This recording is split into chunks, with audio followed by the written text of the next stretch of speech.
luck. I'm coming to get you.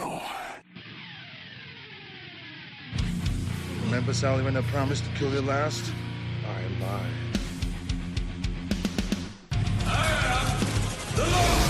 Get off my plane. I have come here to chew bubblegum and kick ass. And I'm all out of bubblegum. John, I'm not gonna shoot you between the eyes. Shoot you between the balls. The disease, and I'm the cure.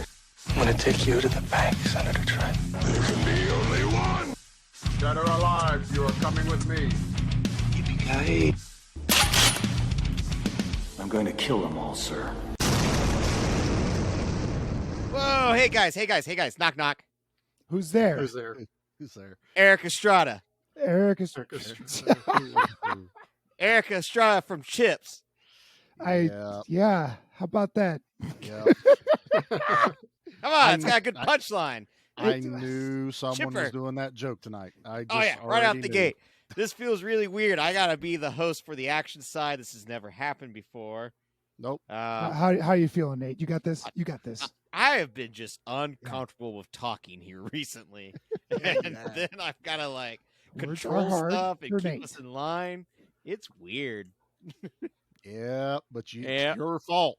Why It's your you're fault in the tonight. driver's seat. No, this is a good fault. I'll take this all Right. day. No kidding. All right. Well, But- let's do our introduction. Lay it on us, buddy. Yeah. So with me as always, Charlie, who is Yes, that's the me. action guy that I made him watch an artsy action movie. Say hi, Charlie. You can keep calling it that all you want, but we'll let you just keep going. You're doing great, bud. all right. Pete, say hi. Hi, Pete. Thank you, Pete. You're And welcome. with us last week, you listened to Psycho Gorman. We had not the Kevin Smith on the show, but one of them. And he is part of the Suns and Shadows podcast. So we decided to bring the sunny side of the podcast.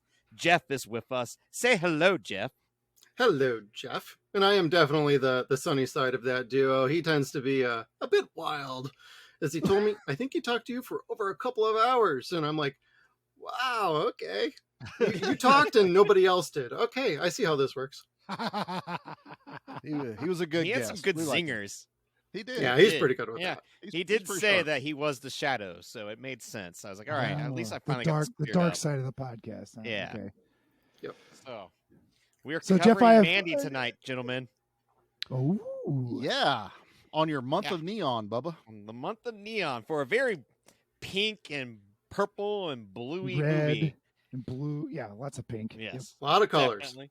Lots of Yeah. color palettes, lots of weird dialogue and no dialogue, and just interesting takes altogether. So I know for a fact this was Charlie's first time watching it, It was. but what I'm curious about is, Jeff, is this your first time watching it as well?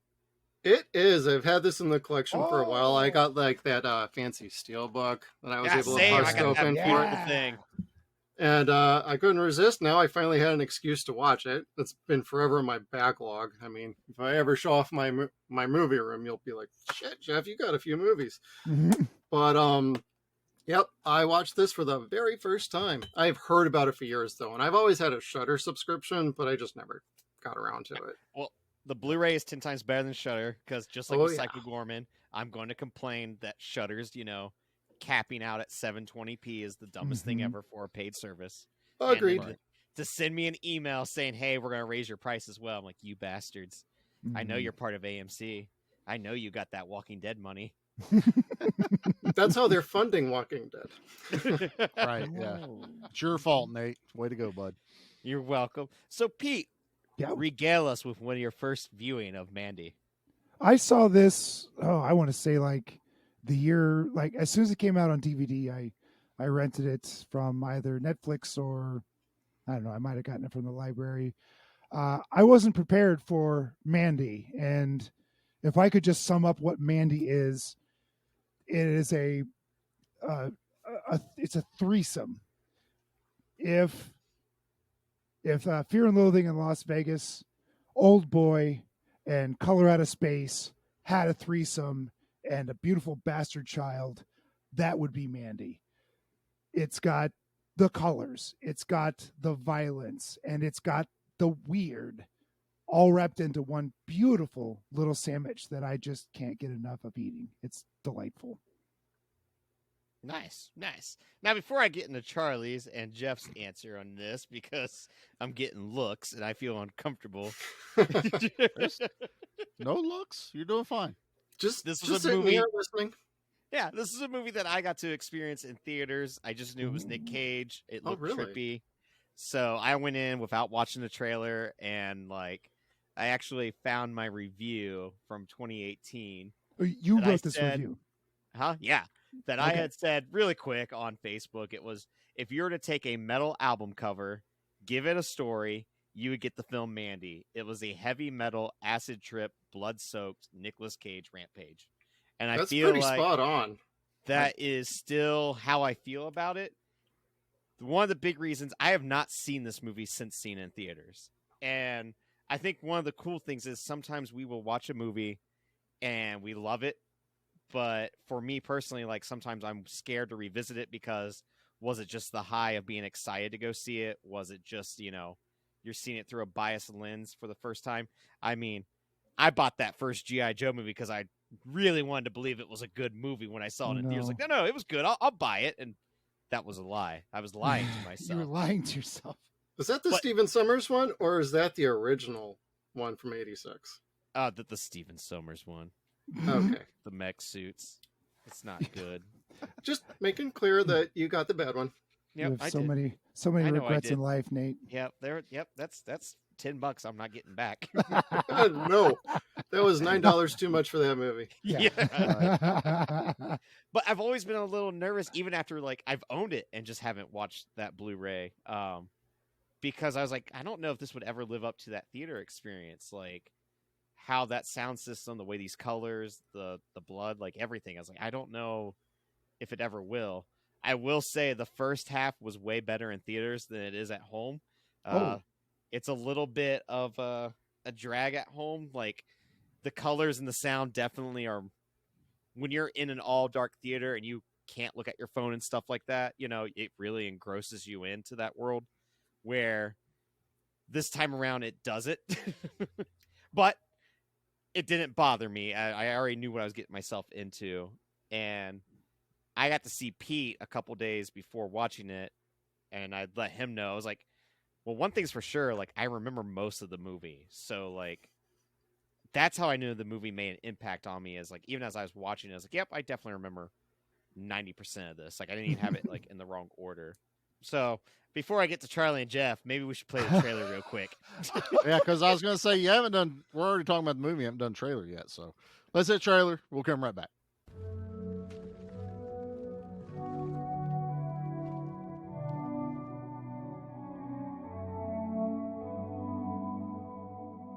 Under the crimson, primordial sky, the wretched warlock reached into the dark embrace. His fist closed around the serpent's eye. Strange and eternal. I need you to get me that girl I saw. Do you know what to do?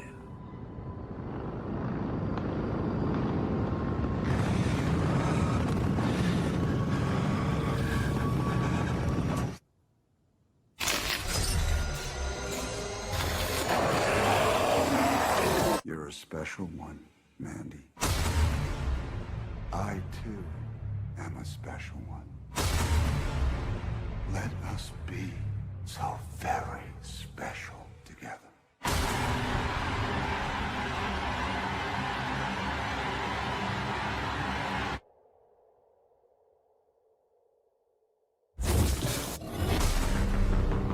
So what you gonna do with that thing? I'm going hunting. So what you hunting? It's crazy evil.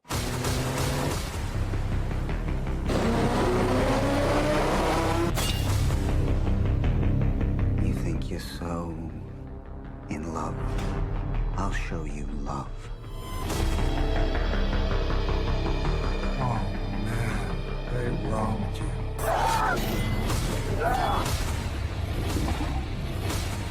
You exude a cosmic darkness. glowed from within, strange and eternal.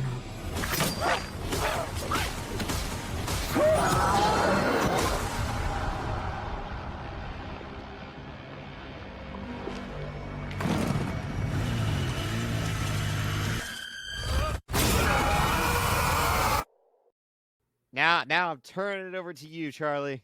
After that trailer, Turning it what over took to you me. so long to watch Mandy? Because Pete and I have been, yelling at you nonstop to watch it. You guys have. Oh man. And I kind of am like Jeff. I bought it a long time ago, and it's been in my collection on DVD, not even Blu-ray. I bought it at Walmart. And it's just set in my collection. Everyone keeps like, watch Mandy, watch Willy's Wonderland or whatever it is, watch Pig, watch this. And I haven't watched any of those. Pig. And so Nate Pig picks will it. break your heart. Yeah. It will cripple you. Nate gonna keep picked my this mouth shut. for our month of Neon, and I was like, I can't deny from what I understand of the movie it needs to be this month. So I was like, you know what? Now's when I'm going to try to watch it. Now I didn't watch my DVD first. I watched it on Tubi actually. So I got as close to a high def as I think, and then going out and buying the Blu-ray. So I couldn't tear my eyes away from this movie watching it the other night with Jackie, because it's beautiful. I don't know another experience I've had watching a movie where I am just enamored by the color palettes and the scenery and everything. The beginning's very talky. Very talky. It's talky and not talky. Yeah, Well, that's weird. It's very weird when you're right. There's not a ton of dialogue, but there's dialogue with not anything else really going on except a lot of funky shit. I have to say this, everyone can do whatever the hell they want to do. I am not here to judge. I have never done drugs, so I don't understand what I saw on screen, except there was a part where I went, this is making me sick to my stomach watching it. I was like, this is why I looked at Jackie and I said, this is why I don't do drugs. I was like, this, I don't like this. I don't like this at all. And I was like, I understand where some people are like, this is the greatest movie ever since Pink Floyd's The Wall. And other people are like, what the hell did I just watch? It makes no sense. And then I get to the end, the last half of this movie going, yeah. That's what I was looking for. Right. And we got done watching the movie and Jackie goes, awesome kills. Don't think I like this movie though. And I'm like, I said, I don't know what I think right now. And I'm going to tell you guys right now, I still don't know what I'm going to rate this movie at the end of this episode. That's fair. That's when we'll get in the conversation of it all. Right. Yeah. And just to let you know, this isn't my trope of, I watched the movie.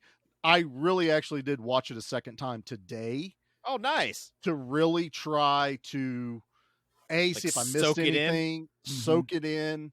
And to be honest, I feel like I need to watch it about 2 more times. And Nate actually... When Charlie watches something, he really will watch something. I really watch the movie. You soak it all in. But you said something, and it's very poignant, because today I was just thinking like, man, how do I want to even watch this movie? Obviously, you got to watch it in the dark. The way you described the theater experience was actually what crossed my mind today, is I literally want to take black cloth and drape it from my peripheral view all the way to my television and around it to where it's me and a tunnel to the screen of pure darkness, because I think that is the actual intended way and to 1,000 speakers. Yeah, just something to where there are no outside interferences to your senses. No phone, no noises, like no one home. You, the movie, not even reflections on your wall, just what's coming off the screen. And I think it would probably be almost a spiritual experience. Yeah, if I'm going to be honest. But I'll quit rambling on. There's more to talk about. I'd like to piggyback 2 things on what you just said. So the color palette, what you're talking about, I think it's equal to or greater than what we saw in 2001: A Space Odyssey. At the very end, as nonsensical as that movie can be, that kind of visual, that stunning visual No, I know toward what you're the talking end about. is both erotic and mesmerizing or hypnotizing at the same time. And then what you said about the drugs, like I've never done hardcore drugs at all whatsoever. Right. But when I watched Fear and Loathing in Las Vegas, I knew what it was like to be on hallucinogenic drugs. When I watched Mandy, I also knew what it was like to be on hallucinogenic drugs. Yeah. That was done by someone who's experienced those that. feelings and those extra sensory experiences that truly, like, I'm out of control here, and this is why I don't have any desire to do those kind of things. Yeah. I hate not being in control of my faculties. Yeah. Yeah, I just as we're talking about drugs, I'm going to go get a beer. Jeff, how about you, bud?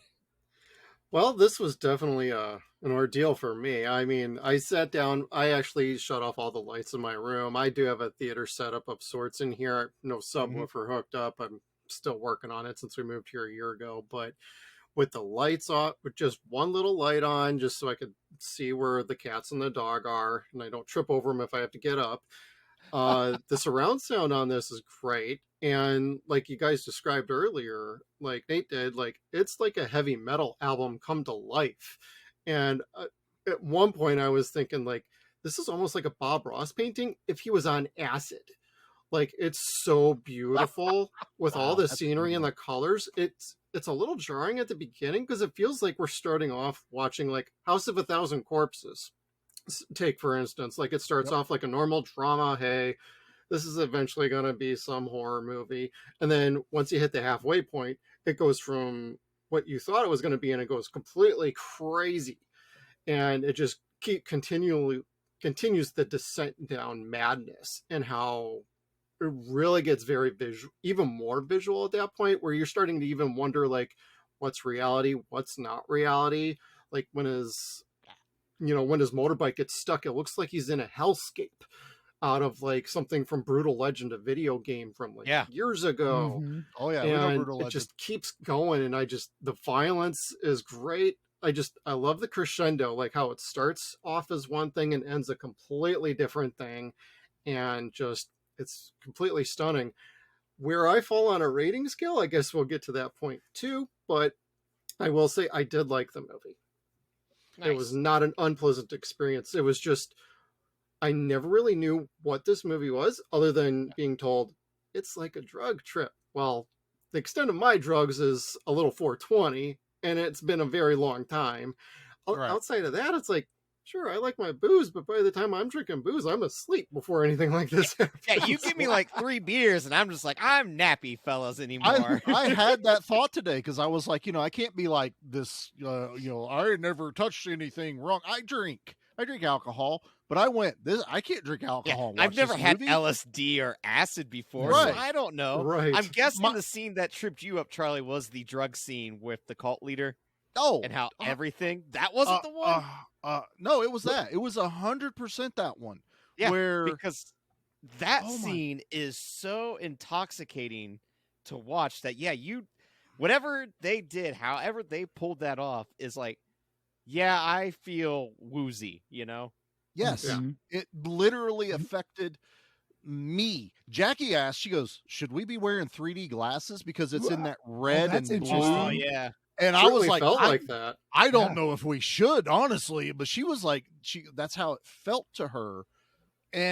But I could not tear my eyes away from that in the entire movie, but that segment exactly, especially when his face and her face were morphing back and forth.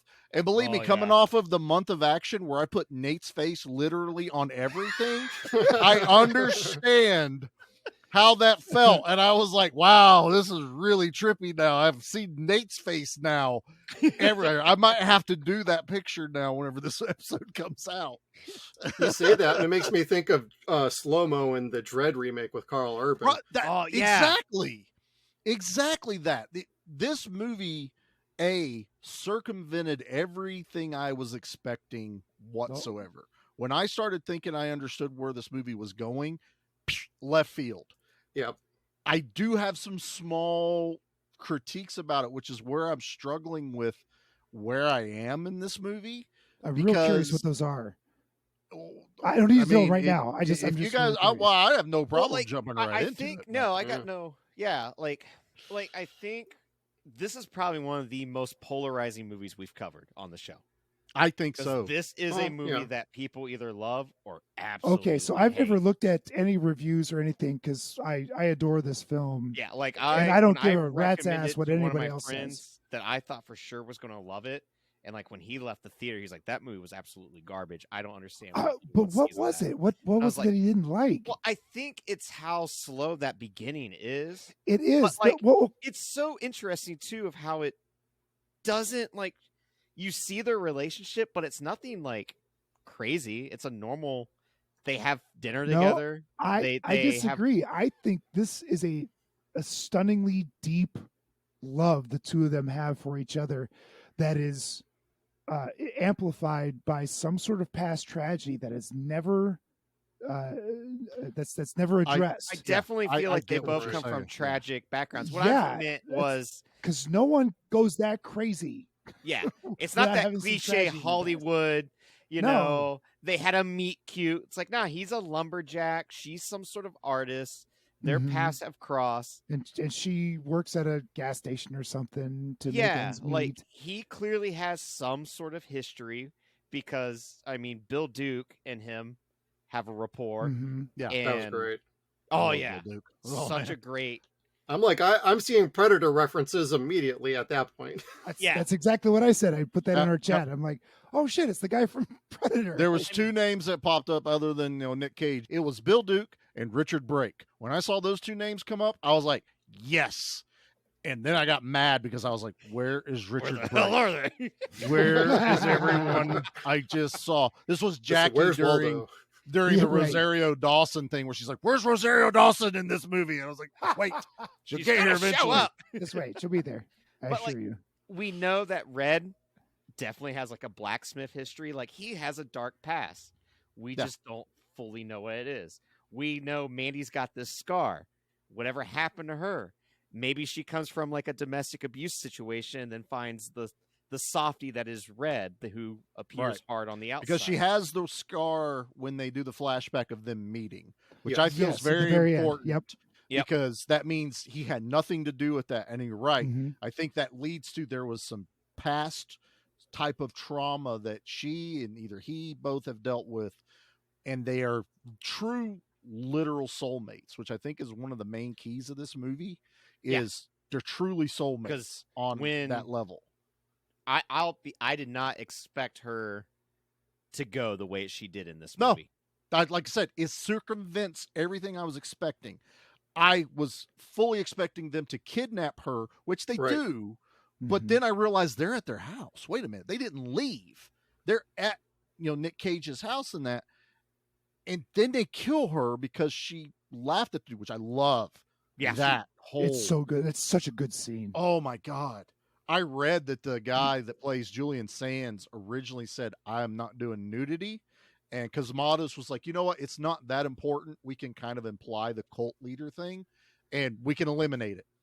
When they were like rehearsing and getting ready, that actor, I can't think of his name, but he goes, no, this makes sense now to me. Uh-huh. I need Yeah. to go full nude because that fits this character's like mentality. Obsession. Yeah. And His it Charlie really- Manson. I mean, it's totally Charlie Yeah. Manson. who laughs at Charlie Manson? And if someone had laughed at him, would he have broken down like a little bitch like this guy? I would have laughed at him because he's literally wearing Spock robes. And I was, for me, that was the only time during the psychedelic I was like, is he wearing Spock's robes? And I read that it's literally a reproduction of exactly shit, is it Spock's. really? Is it? So it is. Okay.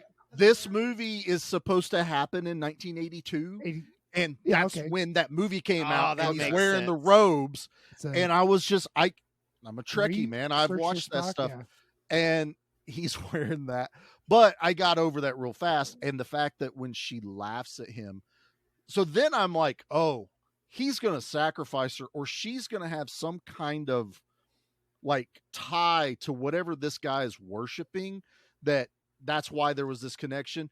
this kind of leads into some of my issues with the movie, and I want to watch it more times, but I had a problem, and I think I still do after watching it the second time, that the hell demons aren't demons whatsoever. No, they're not. But they're sold as demons. They're presented as demons. They act as demons. Well, they blow a horn and they show up within 10 minutes. And I'm like, okay, wow. So they just called something from the darkness. Well, and that's what kind of makes it cool with the cult leader, because it's like, oh shit, right? There's some validity to him. The horn of Abraxas calls you. Yes. And also it's like, yeah, it's metal.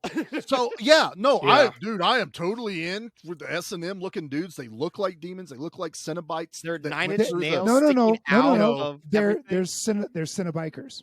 Cenobikers. Yeah, there you go. Cenobikers from Mars, as Jeff would put it. And then they go into they drink blood. So the offering they give them is a jar of blood, and they want more. Yeah, and I don't think that was blood. I think it was blood. The LSD. So that comes in later. It was alien. And they do the whole, where they walk in. It's very like trippy when they go into the bedroom, take everyone over. I'm like fully sold that these guys came from hell. And then later they're not. They're just jacked up dudes on a wild LSD ride. And I kind of went, damn it. This movie does lead you around a little bit. It leads me that there is a supernatural element. Is it supernatural? Is it not supernatural? But they're so scary. That's what matters. Crazies, but it's because like when they appear and you have like that Big Trouble in Little China, like the electricity, right? Yeah, and that's all you do. see. It's just like, what the hell is going on right now? And how do you fight these guys? Yeah, it's like, what do you even do? Armor to the big team. fucking axe. So I am sold with these guys all the way up to the point where Nic Cage is even stalking them, and he rams with the, God, I hate when they destroy a perfectly good vehicle. A nice K5 Blazer, which is an awesome little commando reference. It sure looked like the A-Team van. Yeah, that's what I thought. It was a Blazer, but it was black with a red stripe. Yep. But I fully took, because Bill Duke's also in Commando, I was like, oh, that is such a, because Schwarzenegger is a logger. He's carrying the log out of Commando. So I get the action movie. So you're references. telling me this is an acid trip version of Commando? It kind of is, honestly. If Mandy would have been Alyssa Milano or kidnapped or something like that, yeah. But it was, and then he hits the guy, big ball of explosion, and he wakes up in their lair. And I'm still sold that these things are like juggernauts, like straight up out of 13 Ghosts. And then he dispatches them with a razor knife and, all this other junk. And they're just hyped up on drugs is all they are. And I'm like, that sucks. That I don't know. sucks. I still think it makes them terrifying still, because it's just it pussified so him to me. Up on drugs well, that the one guy was cranking it to some porn, I think. Yeah, they're trying to.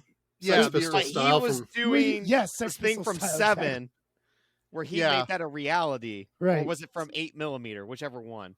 I think it's 7. I think it is 7. I think you're right. Not 8mm. That's a kid's show, dude.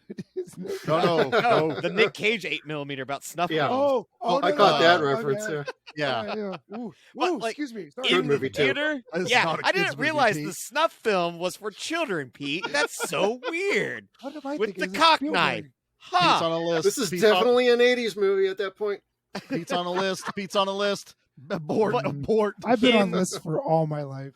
In the theater, I was the only one that did an audible "yeah" when he broke the one Cenobiker's neck. Oh, Like, yeah. that was when great. he did I that, thought the kill was cool.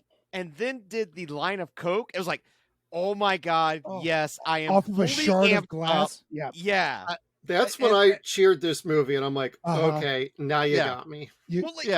Hook, line, and sinker. At He's that on point. full It got rage me. mode by then. Yeah, I get it. He's not expecting to live through this experience, so he's like, "Let's Don't go, be bitches." negative, Pete. Don't be negative. Don't be negative. I love that line.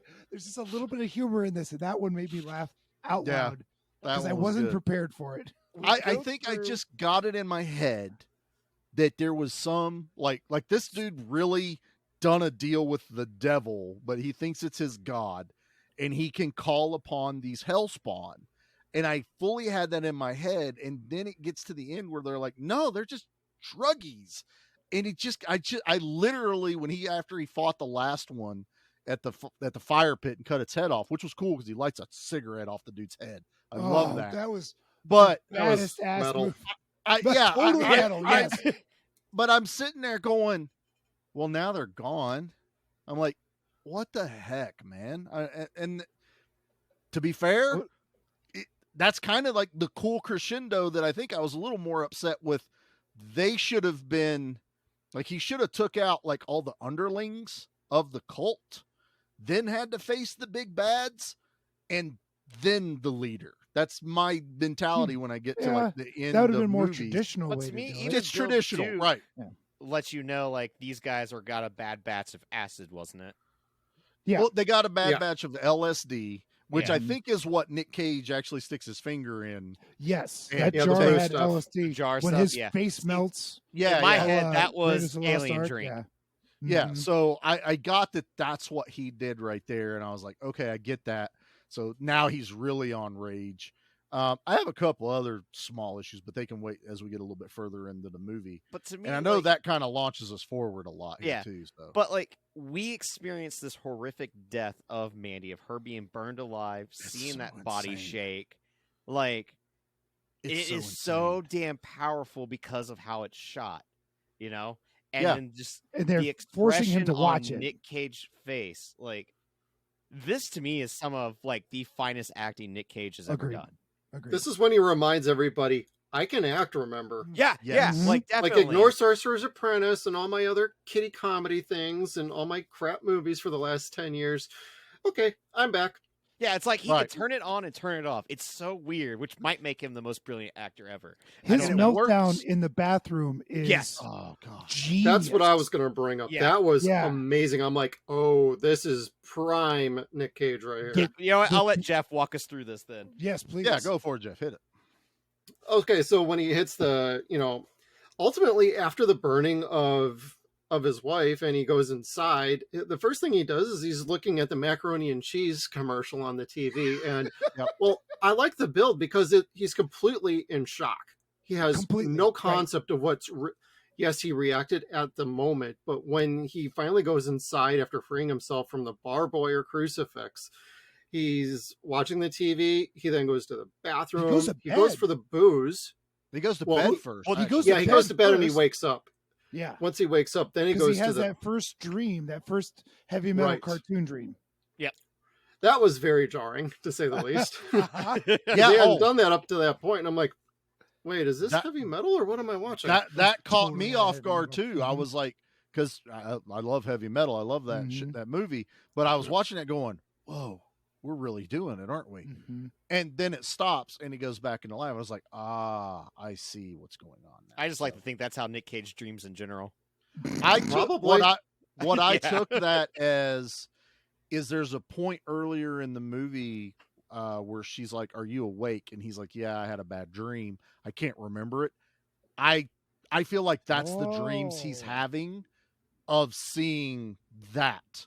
And now we finally got to see what he's been dreaming of that he can't remember. Which adds to a person haunted by their past. Mhm. Right. So something else is going on And there. There's a then- reason he's viewed like that because they don't really make sense. Like she's dead, but she's not like charred dead. She's just the melting skin, but she's still, the female form. And then the other one they do, he is literally He's a beast. sleeping beast, like tiger dude that she reaches inside and pulls out a gem. And you're just like, what is all of going this? on? Like, So good. symbolism Mhm. going on here. I still don't fully understand it. Well, let me run an idea by you guys. Bring What it, if Jeff. this is all a dream when she died that resulted in a scar if she was to be healed? And this whole movie was the whole descent of however he's trying to comprehend what's going on, because I don't know if you guys noticed it, but there are multiple phantasm references running through this movie. Yes. Not just the first one, but the Really? second one. But if you kind of look at it from one perspective, you can see like, what if this is kind of like an homage overall to Phantasm? Because it starts off very much like an independent art film, and it goes completely nuts by the very end. And you're like, Right. what did I just watch? And so you got all the imagery, and then this plot device of just, hey, what if this all stems from her death? And he's just going down like this horrible rabbit hole, and he cannot connect with reality that way. I got that blowing my mind right now. I got that out of the ending, because when he's in, not the seeing her in the car with him, it was when they panned away from the car as it's driving. You are literally on an alien planet. Like, I mean, there are three planets that we see in the sky, and all of the mountains are jagged, and it's not hell that what we expect to be hell, and it's very alien. And I got done watching this movie going, did he die earlier? See, that's what I wondered. Did he die and that's heaven? I was saving that. I think he's dead at the end of the movie. I truly feel that. I really do. Point out exactly where he died. Where he would have died. But there's also another thing that totally negates it, is the whole car scene. This movie is all over the place. We can be all over the place. Is when he's all bloodied up, and he's doing the flashback where we get to see when he met her, and then she's sitting in the car beside him, and he does that stupid freaky smile. It's so great. I saw that and I bust out laughing, but then the camera cuts again and to the outside of the car, and she's not in there. So if this was him already dead, why would she not be? She in would the still car be with him. Now that's what I'm saying. If it was truly him dead, she'd be in the passenger seat. One of the things I wanted to point out too, because I caught it the other night that I didn't catch the first time around. When he goes to the bathroom, that is when I realized, this is when all the movie's lighting is natural light. Yes. There's no fake lighting in this movie. Like, if a character enters a room and only the TV is on, that is the only light in the shot, which I think is a very brave and bold decision. But the second thing is, when he has that breakdown and the amount of screaming that he does, he reaches for a bottle of vodka that's hidden. And that is a sign of what, someone that has a drinking problem does, where they hide alcohol somewhere in the room. So that also adds to his backstory, I believe, of like, he probably had issues from whatever PTSD that he deals with, and alcohol was probably his coping mechanism. There's a small nod to that when he gets done for the day working at the beginning of the movie. They get on the helicopter to leave. The guy offers him a beer, and he's like, no, I'm good. I missed that. And I missed that too. I saw that, and normally it's like, okay, that just goes away. And, she's smoking pot and everything. I was like, okay, so he's not like straight razor, whatever you want to call it. But when he dug out that vodka that was clearly hidden, like he had to move shit, I went, he's a recovering alcoholic, because he turned away the beer after a hard work day, and now he's hit the bottle, which honestly, there's no fault to you, brother. You just went through a hell of a trauma. But I got that. I got that on the first watch too, and I watched it again the second time going, I knew that he turned it down for some reason, and then he dives right back into it. And it's very possible, if you really wanted to go down a lot of rabbit holes, that's actually probably when he like either killed himself or something, like in the bathroom. He was chugging that vodka like it was like a Mountain Dew. It was like water. He was drinking it, and he pours it on his wounds, which I was like, okay, I get that. But there's never a point where he stops and, other than bandaging up his hand, we don't really see anything else that happens. One of the other things I have an issue with the movie, as far as my expectations, was the actual ending, because I feel like this movie should have been one night, like after the attack and he gathers everything from Bill Duke. Everything else needed to be in that one night, because he's hyped up on cocaine, LSD, all this other stuff. At least one sleep between. He sleeps At when least the, once. when the Maybe ATV twice. gets stuck in the I'm not mud. sure. Yep. Well, yep. when the ATV gets stuck in the mud, he actually Right. grabs a sleeping bag, and when he wakes up, and then he sees the temple, which bothers me for the end of the movie, which not a normal person. If now those LSD dudes are just regular dudes and not demons, and there's no like spiritual or supernatural power going on, you can't crush a human head. I don't care how pissed off you This is are. true. And I honestly had an issue with that because Okay. what I wanted, and I got this in the second time I watched it, and I'm watching it, and it's an amazing ending, and I do love the gore. It's a great effect too. That's But so when good. when that guy says that shit to him, and he goes, Satisfying. "I am your God," it should have been, "I am your God. Let me show you," as he plunges his thumbs into his eye socket. That's what I would have done too. That's exactly. And then you could have like even tried to like pull or grab him by the jaw or something like, and now let me see you from Like- the inside and like- pull like on his jaw. King Kong, a dinosaur. Anything other Yeah. than I can now crush your head, because if you wanted me to buy that, he can't have that sleep from being Yep. jacked up on Okay. LSD and cocaine. Now he's come down and he's not carrying it with him. Yeah, I don't but believe he's got love rage. Love rage gives you Nic Cage Yeah. strength. I mean, it's a great ending still. And honestly, I'm nitpicking the movie right now, really. Mhm. But I was just like, man, I'm one of those guys where I'm like, if that was me, that doesn't quite work for me. And it's like, and it would have been more painful for the dude too. Like Oh, head yeah. crush, that dude's dead instantly, but you plunge your thumbs into the eye socket. And You're then rip still his jaw off alive. with think your for hands. me, Yeah, it's that'd be like nice. the ripping a jaw would be sweet, like in the Raid 2. It's just like, blah. Yeah. I Freaking turn him into a Canadian from South Park. All right, buddy. I'm not your friend, guy. But like the head crushing, because like I guess the eyes, that could be like what you would expect, but like that crushing and the way that effect is just like, oh it's shit, a cool effect. that man just crushed a man's head. Mhm. Like Again, it Those eyeballs popped circumvented right out of his skull. it circumvented my expectations, which caused a shock to me where I'm like, oh, he crushed his head. But when I'm reflecting back on it going, how did he crush his head? Like, well, he also has that deep demonic voice as well. So who's to say that he didn't take the jar of LSD with him?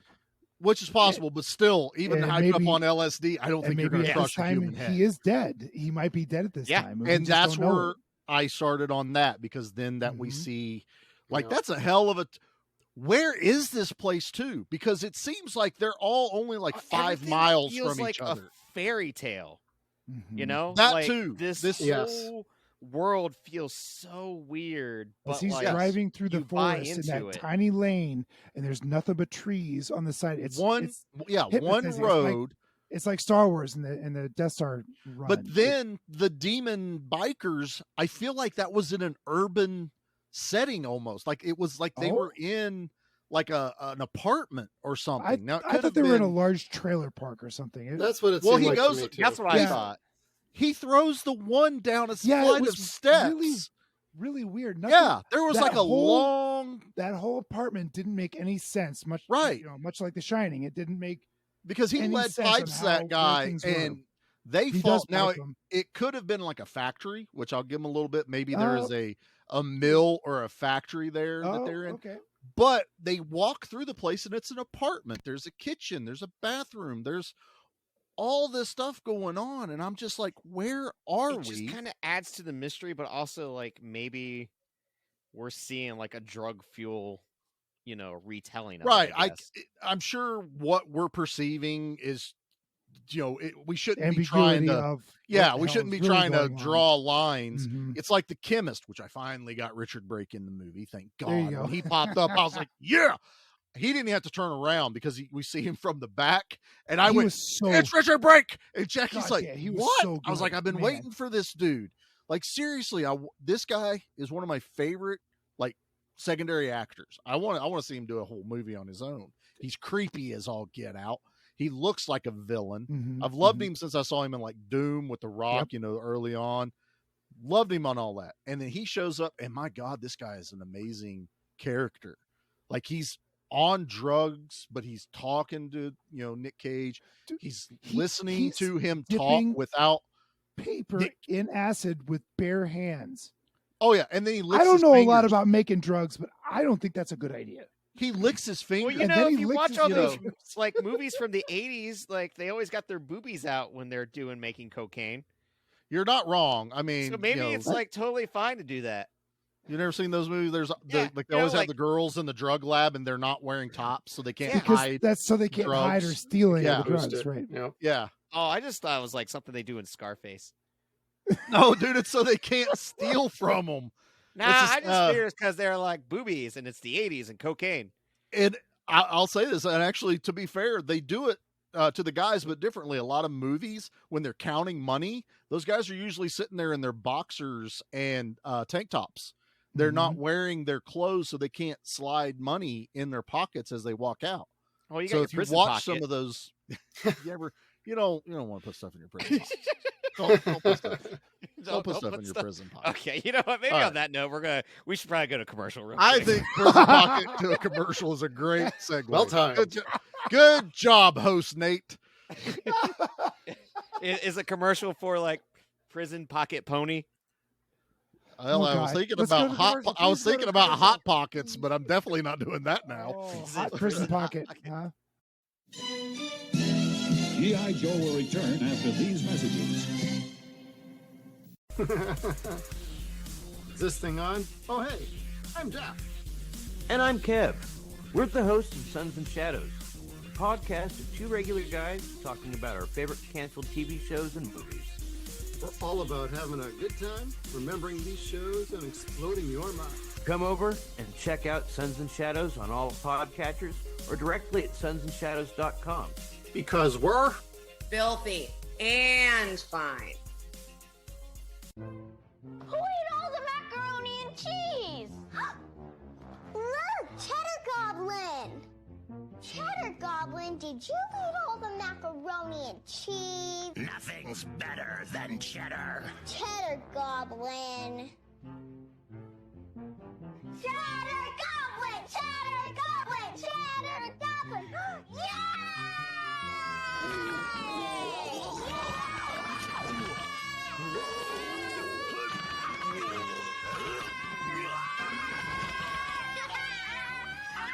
Cheddar Goblin by Devane has 60% more cheese than the next leading brand. Kids and goblins agree, Cheddar Goblin tastes the best. That's why Cheddar Goblin was rated #1 3 years in a row. Cheddar Goblin by Devane. It's goblin good. Now back to G.I. Joe. All right, so Jeff mentioned it earlier. We have to dive into that of Cheddar Goblin. What the hell, man? I have seen this flipping commercial online, and I had no idea it was this movie. So That when I makes me saw so that, happy. I was like, what? That's where this is from? Why is it? Who spent money to make this commercial for this movie? Why is this Big here? sock. I used to know the origin story to it, and I forgot it, and I did not re-look it up. But I know it was like they only had like a day to shoot something for this movie, and they were just kind of like spitballing ideas back and forth, and they landed on Cheddar Goblin. And I know he was made very cheaply. They were selling the actual mac and cheese, and I regret not buying a box back then. And they actually sold the mac and cheese? Yeah, they did. A food product? Yep. If I vaguely remember that, yeah. Yep. If you when Nic Cage kills the Hellscape guys and he's looking for his weapons, there are boxes of Cheddar Goblin mac and cheese on the counter in that scene, which I thought that was kind of funny. Jeff has These were the iron-on tattoos that they put in the steel book. So if you got the steel book, that's Mine didn't have that. Mine had a bullshit 30-day trial to Shudder. Oh, I had that too. They got you, Nate. They got you. Me. Yeah, so there's like the actual goblin, and then the mac and cheese box, and then two metal logos of the Mandy title. So yeah, I do like, and Cheddar Goblin's insane, but I did like how this movie kind of was like when it started, it was chapters. You know, the very like here we are. It feels on, like a novel chapter, Silver too. Mountain. It does. And yeah. I swear to God, the second one that pops up where it says "Children of Whatever," I went, "Is it going to say Children of the Corn?" And but it was that same font that from the Children of the Corn stuff. He who walks the rose is the whole reason behind Mandy. That's probably is. But then the Mandy one, and they said this is now the movie with the longest run before the title card. Technically, when it says Mandy is now the title card. Oh, I think the Friday the 13th movies actually held that record for a long time. Huh. But then it turns into like the death metal logo on times 1,000. So I was like, I like this. And it doesn't change after that. From then on, we're watching Mandy, which is the chaos of Nicolas Cage on the Revenge. God, I'm still like, guys, I'm still sitting here going, I don't know what I think about this movie. Yeah, it takes its time at the beginning, and it just does this very slow, very deliberate build up. Yes. And then it peaks when they kidnap Mandy and Red, and then they just push the boulder over the mountain, and it's like the floodgates. Chaos. That's that's how this movie runs, and it's almost exactly an hour when that kidnapping happens. So you get like an hour of slow, deliberate, beautifully shot, weirdly character developing. It's just not standard character bringing, development. That's what's so strange. And then bringing the characters, all the characters together, and then hitting that peak, and then boom, there it goes down the mountain, and no one is safe. And like, go ahead. When he goes on the blood rampage, the blood starts to flow big time. Oh my God, the gore levels just went through the roof, especially when they killed the second guy in front of the TV screen, and blood's just like, I'm like, hey, somebody was clearly a fan of Evil Dead, because that's almost a direct lift from that. Yeah, having all that really blood splatter on his face. Had a hose and just sprayed him with. And he smiles after the blood finishes, and he just shows his laughing, teeth, and he's isn't like, he? ah! Yes. He just goes nuts. For me, I'd be worried about demon AIDS. Look, those guys had to have something. Yeah, I'm sorry. I just feel like, especially the guy with the knife cock, like that guy's got something. Yeah, he does. Mm-hmm. I mean, look, this movie does a really good job of making you uncomfortable, even whenever you're really into it. There's one thing about the casting in this movie that I wanted to talk about too, because I made a comment to Jackie. I was like, this girl that's playing Mandy, she looks 60 and 20 at the exact same time. Because she's not wearing makeup. Well, she's not wearing makeup, but Jackie doesn't wear makeup. But she doesn't. That's not how she looks naturally. She's just never wore makeup. But this girl, I looked up her picture on IMDb.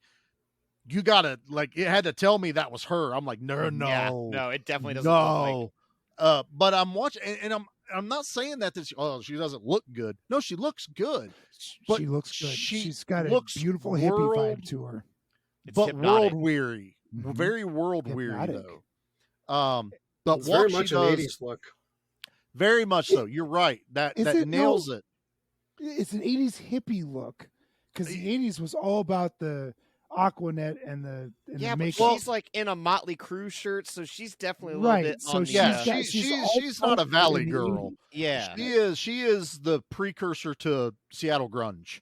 Okay. You know what I mean? All That's right. All right. I'm down with that. That kind of how that goes. Because man, when she's walking through the woods, when she finds the dead baby deer, you know, but it's so like gorgeous. Like you guys said, it felt like a fairy tale. It felt like now a scene from, Lord of the Rings or some shit, when she's walking through there, and then it's a shocking, like, well, she's really admiring that thing. I had no preconceptions about what this movie was about. I didn't really watch the trailer. I didn't read anything about it. Excellent. I mean, there was a point where even I was like, I didn't even know that they were a couple right off the bat. Like there's quite a big age difference between the two of them, which is fine. But I was almost like, you're his right. daughter at first, is it? And then the bedroom scene, there's no sex, but it was the bedroom scene where they're talking to each other. I went, okay, so they're married. I get you it. can tell like they're so in awe of one another. And like one of the things too, like with the dead deer thing and like her pointing out to that, if anyone has had a goth girlfriend, one of the prereqs is you have to accept that you're going to have random roadkill show up at the house. That's just like a precursor of like dead bones are going to appear. So you just kind of like, you got to roll with it. Like, Becky's not what I would call your quintessential goth girl, but there are some skulls in the bathroom of small animals. Yeah, but she also has a very gothy Snow White appeal that she literally brings home live animals. Like, and it can be anything, a bird, a lizard. I can't even remember. She brought home a turtle once. She found baby squirrels. That would have been 10 times cooler. Possums. Because with that, baby possums we had to now rescue. come on, and take. possums are adorable. I get that. I love possums. She was on her walk and a possum had been killed and she was going to move it with her walking stick and saw the belly move and found babies. And so because it's a marsupial. I had to go get her. Marsupial. I had to bring a box, go get her, and then she took it to the Humane Society or whatever it was to deal with it. So and then I had to mom? Metal. I don't know. And then I had to talk her Different movie. out of trying to take a baby raccoon out of the tree at our house because I was like, the too. mom's close by probably. See, the stuff that's alive is cool because it doesn't smell. I have smelt things, fellas. I have smelt I have things that to. no man should smell. I have to. There's, like I said, there are skulls and bones in my house. There's a certain rotten smell that I can conjure it up right now in my nostrils. Yeah, and I'm in my office away from anything dead. It sticks.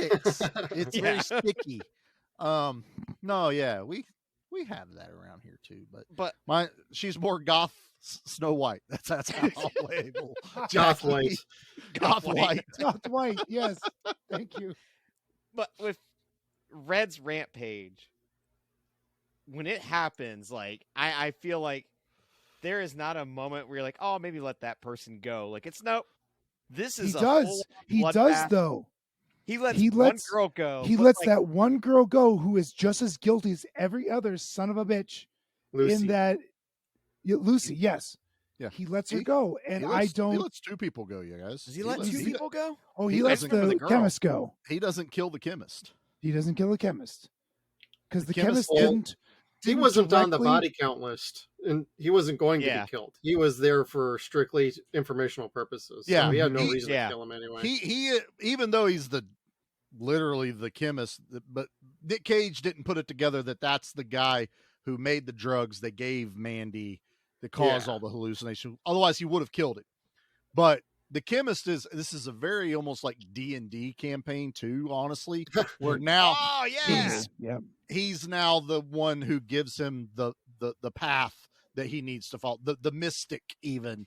That's a good NPC he didn't kill because, in my DM party, my D&D party, we probably would have killed that guy instantly or at least like robbed him. Took all his drugs. Oh yeah, he's got drugs. Just beat one him drug up. away from being a necromancer. Yeah, he very much is like a necromancer. Honestly, when you think about it, it's and also back to since we're talking about the chemist, what the hell was that wasp they pull out of that jar that's still moving and is bigger than anything I've seen in element though? Where it's oh just my like, god, what the hell's going on? Like they put drugs in her eyes, and I got that. I understood that because the woman licks it. But then the cherry on the top was this giant wasp. Yeah, sticking her with. Yeah, I know there's like insects or something that the venom can cause like hallucinations and stuff. But this thing was bigger than any. This was this was a murder hornet on steroids. That's exactly what this thing was. It was a hell of a roofie for her. Oh my god. But I was also going like, man, she's really holding her own to be able to laugh at that dude during that whole scene too. So it's like she knows some drugs. I feel like she's been on stuff. Shit. This is not her first rodeo for sure. Yeah. This isn't the backstage of a Motley Crue concert back in '81. She's wearing a T-shirt with a pentagram on it. I mean, they were literally shout the devil, dude. Shout at the devil. Right. I was getting ready to say shout at the devil. She's probably like, these lightweights, they don't know what real drugs are. Exactly what it is. It's like this. Let me give you my recipe. I've snorted cocaine out of Nikki Sixx's asshole. This is nothing. Oh Lord. Jesus, that's the PTSD she got. That's where the scar came from. Yeah. Whoops. She didn't know he had a Prince. She didn't know she had a Prince Albert at the time. So I'm fairly certain that was in the dirt. Wow, this show took a turn. Pull out, Oh Nikki, my God. pull out. I'm amazed. Stop it. We haven't talked about what an amazing thing so far. Chainsaw fight. Oh my God. That's Phantasm 2, in my opinion. Yep. Straight up. Yeah, you're right. God, I didn't even make that connection. Evil Dead stuff. I mean, it's Yep. chainsaw fight. I got a chainsaw. Hey, I got a bigger chainsaw. Yeah, right, I love that. right. And that dude is amazing looking. He's jacked. He's He so is cool. jacked. Yeah. He is tall. I looked him up on IMDb. He has no picture, and he's only been in like one or two other movies. No kidding. So there's nothing else I can find. Like I was like, maybe that's a stunt dude because that happens. Right. This dude was a mountain of a man. That he's wielding this chainsaw like it's It was like a 3-foot stick. chainsaw. I mean, that Oh was yeah, a it was logger it was- chainsaw for sure. Yeah. It was Oh, like yeah. that one from Texas Chainsaw Massacre 2, whenever they have it hanging up Oh, on the wall. There you go. You know, the Yeah. giant one. That's and that dude, he doesn't flinch because I'm sorry, it's not exactly quiet when you try to start a chainsaw. Trust me, just the other day I was cutting a tree down. And so Nic Cage is trying to start this little thing, and that dude's just whittling and slowly turns to see him. It doesn't jump It's up. like this cockiness to him. Of Yeah. like, I've Like, got oh, a He bigger knows one. You that a shut up chainsaw finally. doesn't start on the first pull ever. His did. That Well, dude was just got done. That's a using it. man who done. keeps his chainsaw well oiled. Yeah, that's That's true. it, man. Trust He me. takes it to bed at night. He takes care of it. That's right. Lubes He goes it to up. sleep with it, as he would Oh, eventually yeah. do so Hey. later Yep. on in that fight. The chainsaw, the He chainsaw's just jumps on family, top of it. He Yeah. mounts his chainsaw. and that's great. lovingly. I did like that, and I love that Nic Cage doesn't start his right away, even in the fight. Like he's using Oh, yeah, it he's more still as trying to start it, yeah. defensive, trying to start it, and he gets some good cuts. I mean, Nic Cage is actually pretty damn agile, but you also have to be reminded he's a lumberjack too, so he's not exactly a weak, He knows how to skinny use- guy. Oh, You know, he right, knows how to use right. a chainsaw. Yeah. Apparently, he knows how to fight.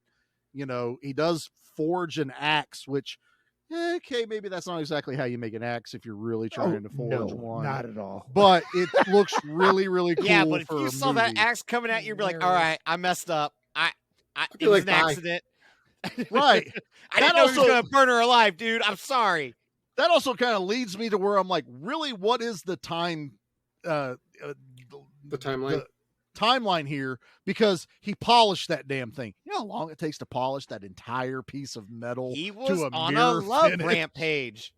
Well, when he dropped it on the ground, it almost sounded like it was not really like steel or anything. It just sounded like an aluminum prop.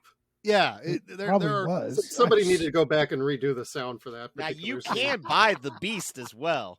Yeah, I've seen that you can buy What? the beast. You can buy that axe? You can get a buy that beast. ass. You can get a beast keychain too. I think somebody makes Way the keychain. cheaper. That's Also, cheaper, yeah. It's based off of the F from Celtic Frost, the death. I metal know, band. which is so cool. I love it, dude. It's so metal. When you make an axe based off Tom G. Warrior, oh yeah. Dude, I listened to some Celtic Frost back in the '90s, man. It was some I good shit. got to see Celtic Frost last year. Oh, Yeah, well, it was like Tom G. Warrior doing a Celtic Frost tribute with Triptychon. close and then enough. the next night, I got to see him do a Hellhammer tribute, which is Clo- like, close enough. it is. That I got counts. to see the dude do it, so That counts. I would have loved to have seen it, but yeah, I love it when it was just some good like old '90s death metal references. Yeah. I was like, yes, I love it. The music in this movie. Speaking of Celtic Frost, Oh, I want the soundtrack and score for this. I can't believe that there isn't a soundtrack for this. It's shocking. they Somebody did called re- Mondo or like La La Land and Right, get a Mondo. vinyl going, man. Hey Mondo, Yeah. make me an LP. Come on. They Sell did for re- $70.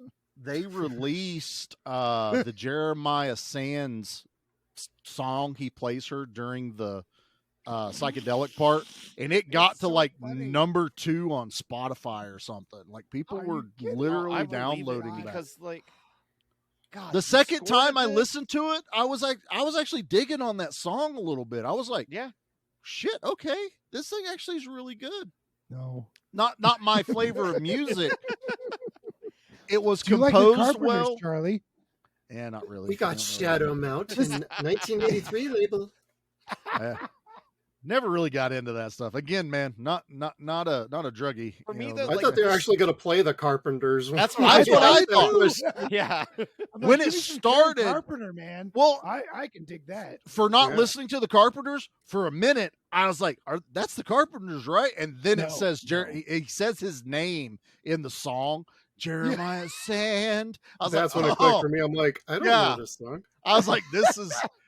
But second time viewing it, I was like, yeah, Jeremiah Sands. No. If you fell into it. I did, man. You're getting the score itself is a beautiful, like, I could drive around at night and listen to this, you know? Yeah. A full moon night, jamming to this entire soundtrack. In the pale moonlight. The pale moonlight. No, not High 2. Stop it. Pale light. Railroaded us, Nate. Way to go. That's not the host is not supposed to railroad the show. You're supposed to write the track. This host does. I do it on my own show. It's okay. That's fine. What even is a show? It's just us bullshitting about a insane movie Nate picked. So sorry, everyone. Did anyone get vibes of like a pedophile candy van when the tiger was up against the moon toward the end? You know, I don't know. Is this a thing? There's a lot of cults? tigers. There's a lot of tiger things. And it was funny because I read some stuff afterwards that the tiger that the chemist has was really supposed to be a lizard, which is why it was named Lizzie. Oh. And Richard Brake walked on the set to film that scene, and he looks, and the director goes, "Yeah, we changed it to a tiger." And that's all they told him. It's the exact same lines. Richard Brake thought it was supposed to be a lizard, and its name was Lizzie. Makes sense. And Richard Brake walks in and goes, "Hey, that's a tiger." I'd be stoked because that means I get to be on set with a tiger today. That's pretty cool. What was even funnier was I kept calling Jeremiah Sands Siegfried or Roy, whichever one is which. And I was cracking Jackie up. And then a tiger shows up. And I was like, oh! I was like, how close could I get with that? It was so good. But back to what I was going to say is, are cults really just sex cults? Is that really what it's all about? It's all about one dude wanting to bang a bunch of chicks. That's what it always boils down to. Because But it's got to have it so bad. Yeah. Right. I gotta have her. Or send in, I forget what her name is, but the one girl, the innocent girl is what I call her throughout the movie. Lucy. And he's like, send her in, do all this. And then you could tell that the old woman was jealous of the younger women. Like that was me. I was his muse. I was all this. I was the most sensual lover he's ever had. That was so weird. And now I'm end. drying. I'm drying up. Did you realize who that was, though? That old woman? No. She was in the new terrible Texas Chainsaw Massacre movie. She was the one that played Sally. They're all that terrible. Is not Sally. What? Yep, that was the Sally replacement. That's the shotgun Sally Ranger. at the end. Yeah. Shotgun Sally. Oh my God. Because it was at the end in the temple where she's trying to seduce Nic Cage, and she's like, I can anticipate my lover's moves. I can do all this other stuff. And let me tell you something. I loved not seeing her killed. Yeah. No, but I him think that was perfect. In with the head. Yep. Was master kiss. Just that was a bitch please moment if I ever saw one. Yes. And I got confused though watching this movie, and I know what it is now, and I know it's Willy's Wonderland that Nic Cage doesn't say a word correct in that entire movie. I thought that was Mandy originally because I've not seen both. And so I was watching this going, wow, he talks. Wow, he got really pissed off about his shirt getting ripped. That's my favorite shirt. But it does get to the point, like at the end, where especially from the chemist on, he doesn't say shit. Like almost an hour, he says nothing until he has the standoff with Jeremiah, where he's like, "I am your god." Jeremiah's little bitch. Jeremiah was a little bitch. Jackie started singing the bullfrog thing when she heard his name saying, "Oh, Jeremiah was a bullfrog." You got no balls to call. Anyway, he was naked at the end. I was like, this guy loves to be naked, and that's a hell of a temple. is he that naked they're at the building. end? Yeah, he's Not totally at the end. nude. He was wearing like his tidy Oh, he had a whities. claw. Dude, he was Yeah. bare ass up against the wall. Hmm. When Nic Cage, I thought he was comes tidy through that- whities as well. So No, yeah. he comes walking through the doorway, and he's like, I'm not going to rewatch just to verify. where he's, it's like he's touching all of the walls, and he thinks it's her that walked in. Dude's bare ass naked, and then we don't see him from the waist down afterwards because basically, he's arguing with Nic Cage, and it makes that Pete's favorite line in this thing, which is what, Pete? Oh, please don't kill me. I'll blow you, man. I'll suck your dick. Yeah. That best- totally works. It's the best little bitch. Like, I'm so powerful. And all of a sudden, somebody's more powerful than me. And then he tries to spin it again, like, I am more than you. Right, and that's right. when Once he finds out that he's like sucking his dick isn't going to get anything done, he reverts back to me. "Get That was off the of same me." thing the Yeah. guy in Don't Drink Your Juice in the Hood tried to pull off as well. If anyone remembers that. God, I haven't watched that movie in forever. Way to pull a deep reference there. Oh, Wow, yeah. I don't know that one at all. Old Wayans Brothers comedy. Yeah. Oh, Don't Be a Menace? Yep. Yep. Don't be a menace while drinking your gin and juice. In the Hood. Yeah. Well, I can't remember. It's been a while. It's a ridiculously Good pull, long Nate. title. All right, we're going to end it on the dick sucking part and get into the things, boys. Yeah, you know it, man. That's how we're going to Right do it. on. Yeah, boy. Yeah, get in there real. It's dude. like with anything else, this is awesome. He lives in a hellscape that I still don't understand. So let's do the body count. Yeah.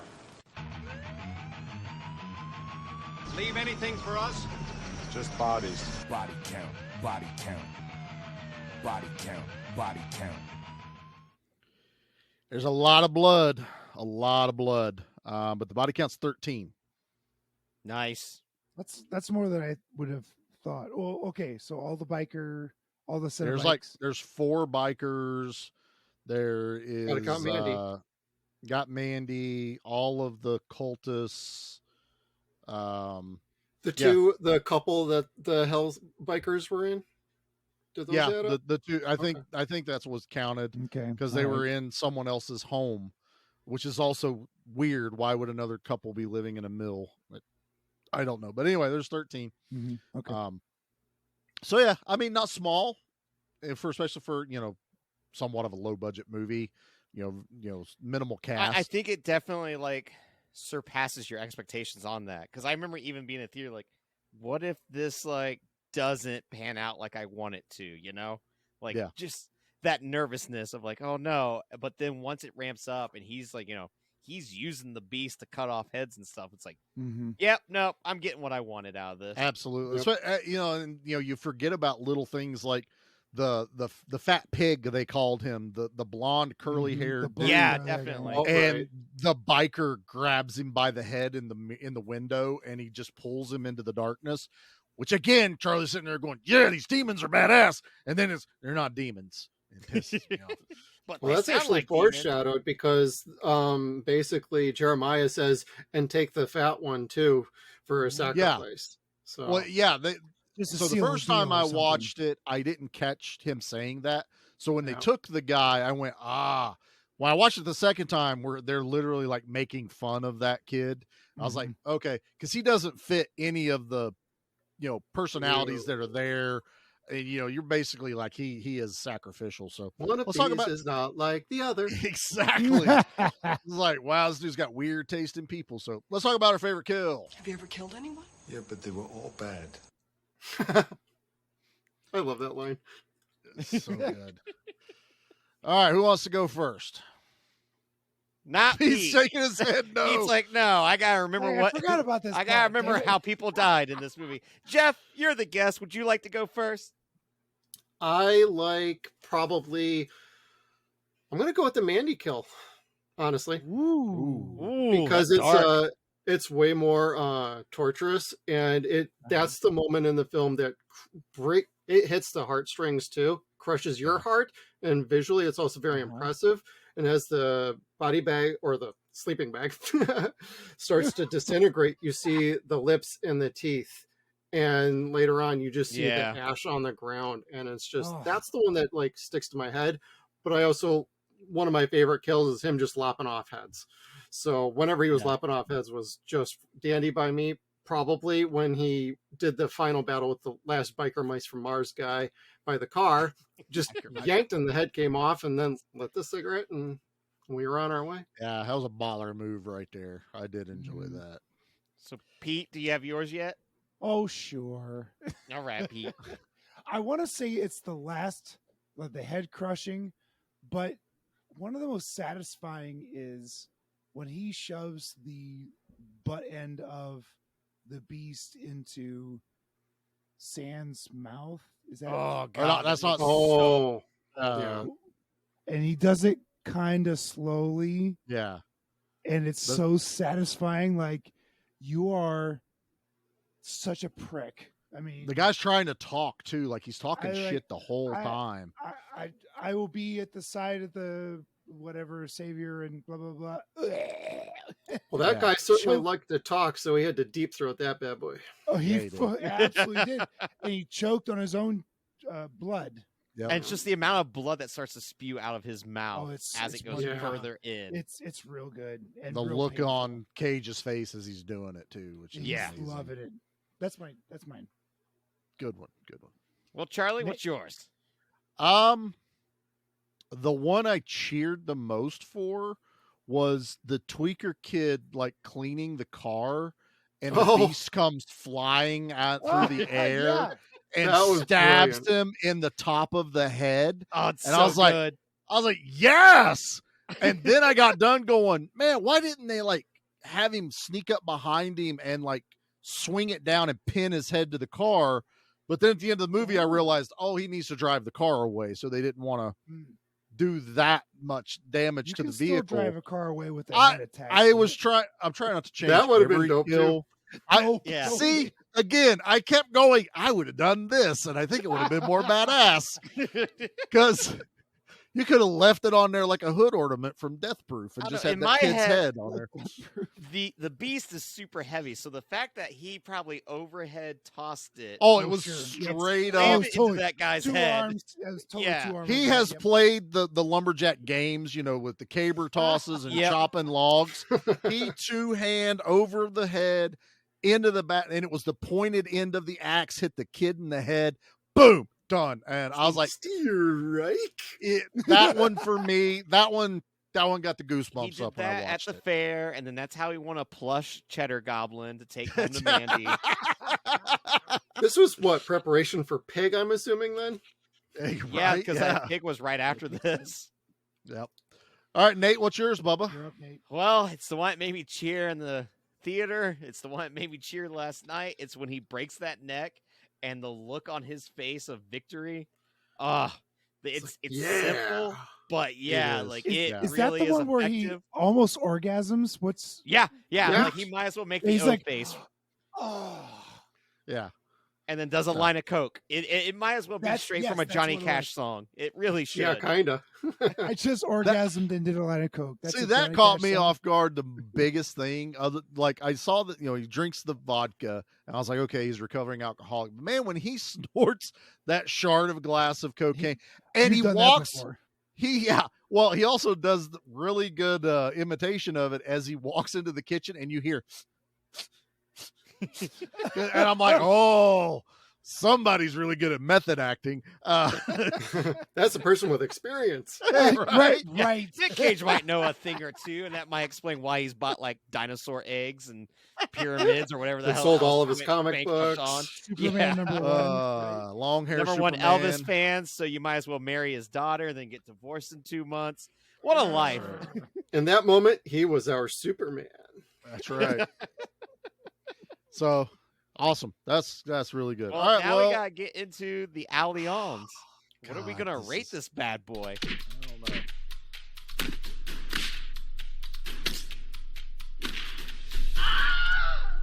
Because I'm curious, Pete.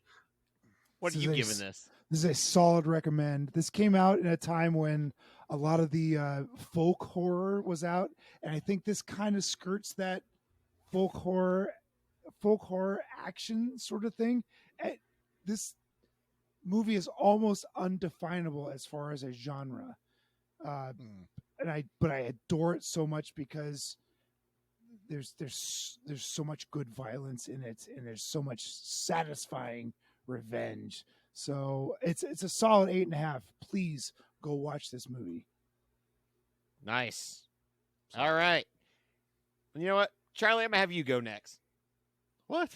Yeah, because I want Jeff to be like the guy, then me. Yeah, that's fine.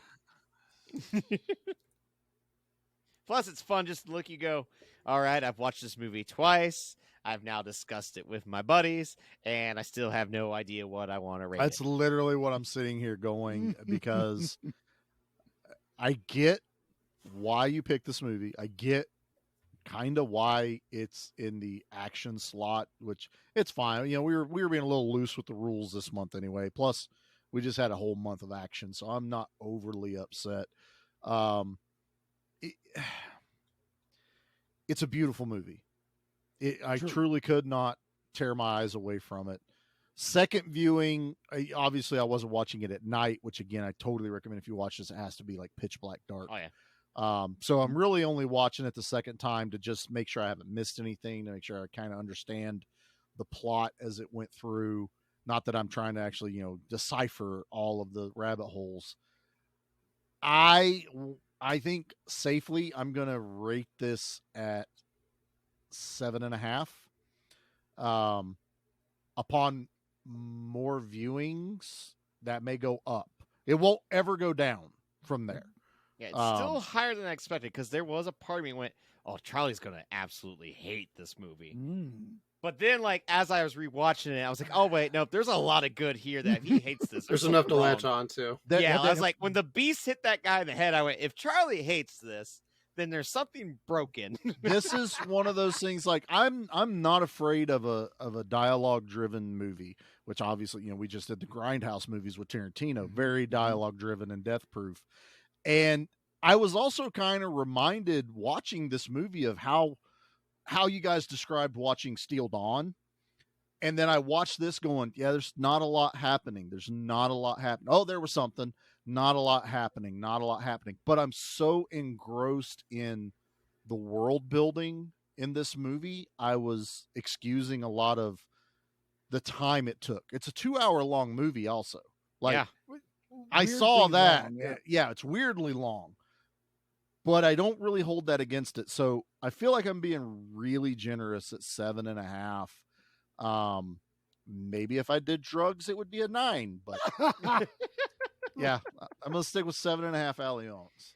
All right. Respectable. Jeff, what about yourself? Because this being your first time watching it too. So I'm interested. I actually really enjoyed it.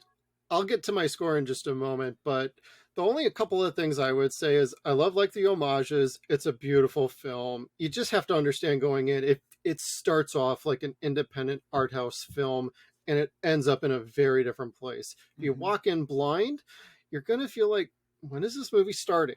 When are we going to get moving? Where's the story? Hey, like, we're already doing bad things to our characters, yet we barely know anything about them other than they're a couple. So I can totally get how, like, the slowness can kind of be a little jarring, but stick with it. This movie is an experience. The narrative, it plays off itself exceedingly well, and it's a fun time. To the credit of the 2-hour runtime, I do feel like you could have cut about 10 minutes out, and it might have tightened some things up. However, I'm not going to hold it against the movie for doing that. This was definitely an artistic choice to how it was built and how it played out. And I had a fun, fantastic time. I loved the homages. I loved the influences. I just overall loved how metal this was by comparison to something, say, like Deathgasm, which is just a little too goofy for me. This is a little more my wheelwell. It gave me a little bit of everything that I like out of a movie in one movie. So it's kind of trippy, but I'm going to rate this at a solid 8.5. Yeah. Nice. Nice. Yeah. Nice. Nate? All right. This is your pick, bub. This is. This kind of set everything off too, honestly. Yeah, this is kind of like what ushered in me wanting to do like a synth-esque month of neon and just weird colors that I adore so much. I'm so glad this movie still held up on a second viewing because it was one of those things that I held so close to my heart of like, man, have I blown this up too much now? Like, have I hyped it up too much even to Charlie? And yeah, like when I watched it, I did watch it at night. I tried to make it as dark as possible because I wanted, to really be engrossed into the movie itself. Mm-hmm. And that first hour does drag just a little bit. Once you get introduced to the cult members, it definitely picks up for sure. I mean, I'm just repeating what anyone else has already said.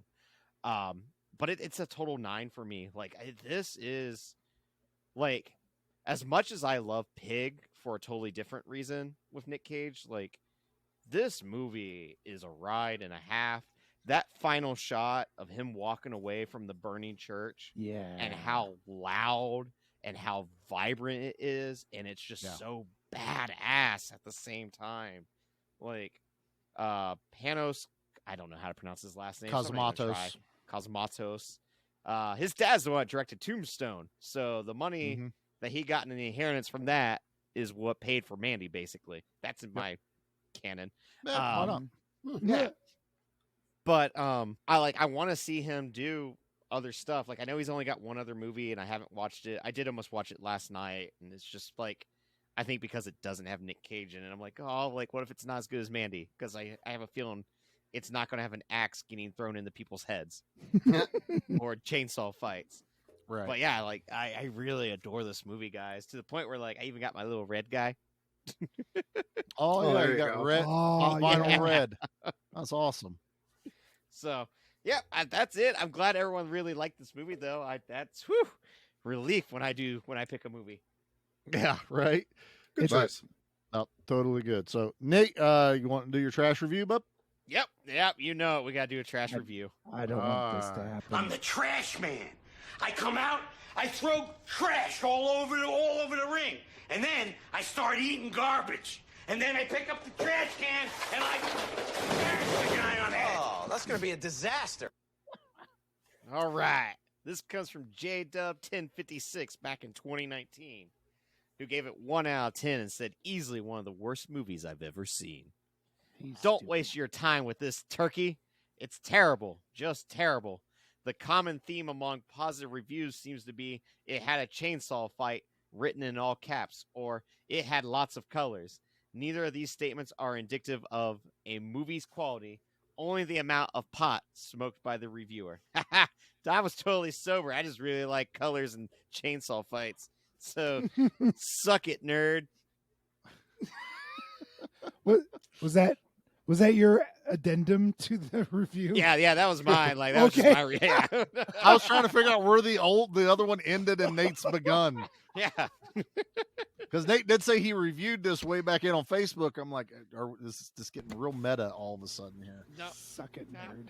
I got me my metal movie. It's funny that Jeff mentioned Deathgasm because that's my birthday pick for September. So yeah, we're covering that here pretty soon. So it's still a fun movie, but it is. Oh yes. Yeah. Another movie that I wasn't fully expecting, but it was good. So that's Mandy. Yeah. We did it. We did it, Mandy. Woohoo!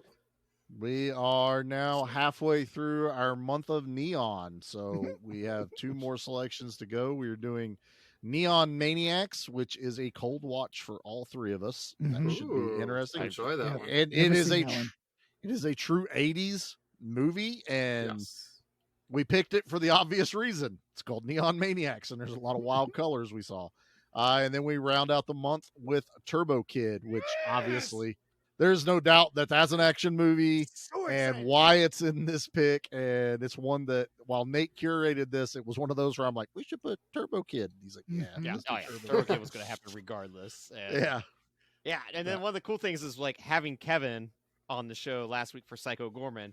Just today, the director of Psycho Gorman, apparently he's had another movie he's already wrapped up called Frankie Frico that's been announced. So Psycho Gorman and Frankie Frico. Frankie Frico is going to be a Gremlins-esque movie by him.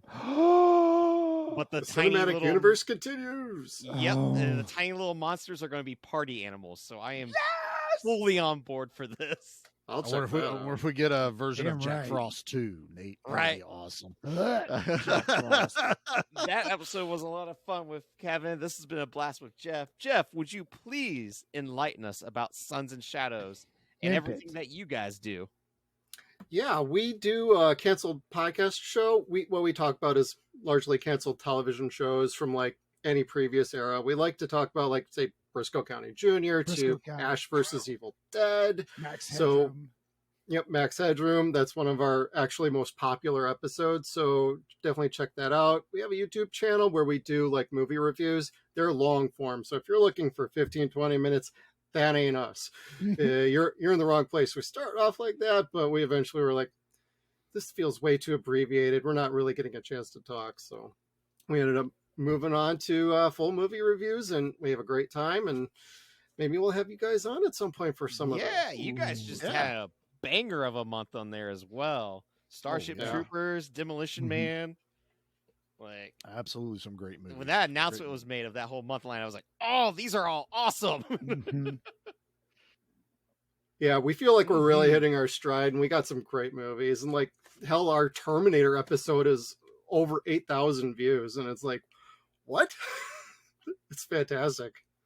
It's right up our alley. So awesome. Yeah, everybody needs to go check out Sons and Shadows. You can find them on Facebook and Instagram and all the other places that you find us, which is also where you can go and find us over at Give Me Back My Action Movies, the Facebook group. Give Me Back My Horror Movies, the Facebook group. We are both on Instagram.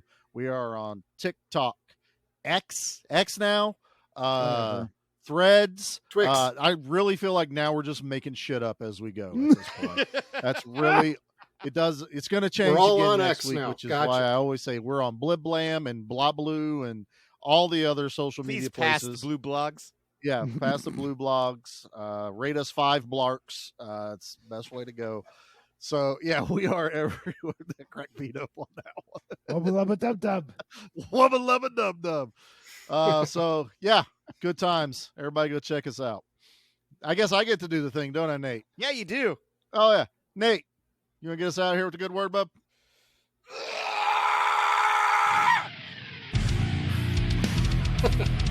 Are your neighbors gonna call 911 on you? I'll just say I was watching Mandy. Or maybe a help. I'll desk. call 911 on you. No. Well, if it was up to me, I would just scream the entire episode. But I feel like about 3 minutes in, people probably would just shut the podcast off. I would have left. I'm sure. I would have Yeah. expected that, or him just going, "That was my favorite shirt. That was my favorite shirt." They should have worn Is there a anything Willy's Wonderland sexier shirt. than a gal wearing a 3/4 length T-shirt with no Yeah. pants? It's called a Nic Cage and Tidy Whities in a raglan. That's really sexy. Mm. You know, if you look real close, his underwear is yellow, and if you think about it, Ew. Well, No. you know, he's had a would've- long night. you would have pissed yes, he's yourself had a long outside. night. Yeah, Yeah. that's fine. Man, So the I was dinner's watching that, waiting and I was for like, me out there. I don't think those were yellow when we started the movie. Yeah. I ended on that.